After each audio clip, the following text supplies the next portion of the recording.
wanahabari, kutokana na juhudi za serikali ya awamu ya 6, mapambano dhidi ya rushwa yameendelea kuimarika hapa nchini.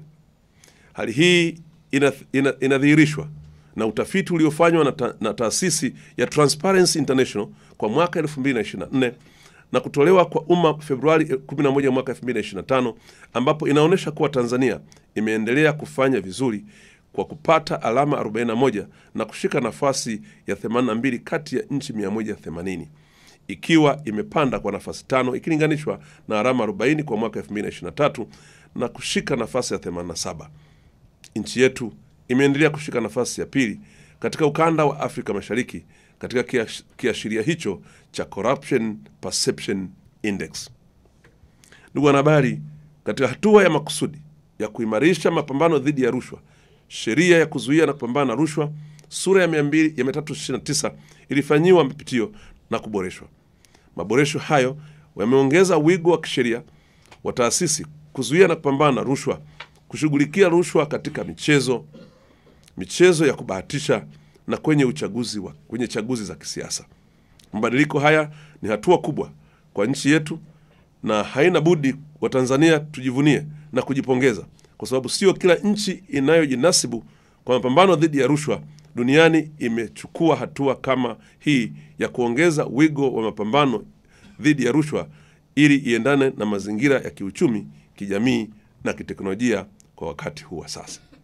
Serikali pia imeimarisha uwezo wa kiutendaji wa TAKUKURU kwa kuiwezesha rasilimali watu, rasilimali fedha, vitendea kazi pamoja na mafunzo ya weledi kwa watumishi. Kati ya mwaka 2022 na 2024, serikali iliipatia TAKUKURU vibali vya ajira 1190 na kugharimia mafunzo ya weledi ya kimuundo kwa watumishi. Aidha, serikali imeiwezesha TAKUKURU fedha kwa ajili ya ujenzi wa majengo ya ofisi katika mikoa na wilaya mbalimbali nchini. Ndugu wanahabari, uimarishaji wa TAKUKURU umeifanya kutekeleza majukumu yake kwa ufanisi hivyo kuimarisha mapambano dhidi ya rushwa nchini. Mathalan, katika kipindi cha miaka 4 kutokana na uwezeshaji uliofanywa na serikali kupitia operesheni mbalimbali za uchunguzi wa tuhuma za rushwa pamoja na ufuatiliaji wa miradi ya maendeleo, TAKUKURU imefanikiwa kudhibiti na kuokoa kiasi cha fedha shilingi bilioni 205.07 ambazo zilirejeshwa serikalini na kutumika kwa ajili ya shughuli zingine za maendeleo. Ndugu wanahabari, ili kuongeza ushiriki wa wadau katika kuzuia vitendo vya rushwa, programu ya TAKUKURU Rafiki ilizinduliwa tarehe 20 mwezi Desemba.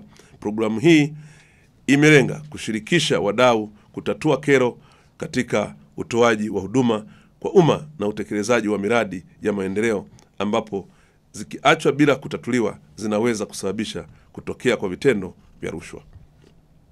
Utekelezaji wa programu hii umekuwa wenye mafanikio makubwa, ambapo kero nyingi zilizoibuliwa zimetatuliwa na hivyo kuzuia vitendo vya rushwa na kuboresha huduma zinazotolewa kwa umma. Kupitia programu hii, jumla ya kero 22,482 ziliibuliwa, ambapo kati ya kero hizo kero 15,104 zimepatiwa ufumbuzi katika sekta mbalimbali, ikiwemo sekta ya afya, elimu, maji, nishati, mawasiliano, maendeleo ya jamii, mazingira, ujenzi. Ni sekta zote ambazo wananchi wanapata huduma. Taarifa TAKUKURU Rafiki, unapiga simu, wanapokea, wanafuatilia hiyo kero. Hata kama uko hospitalini, uko kwenye bili za maji, uko TANESCO, uko TRA, TAKUKURU inafikika, na ukipiga simu wanakuja eneo husika kwa siri.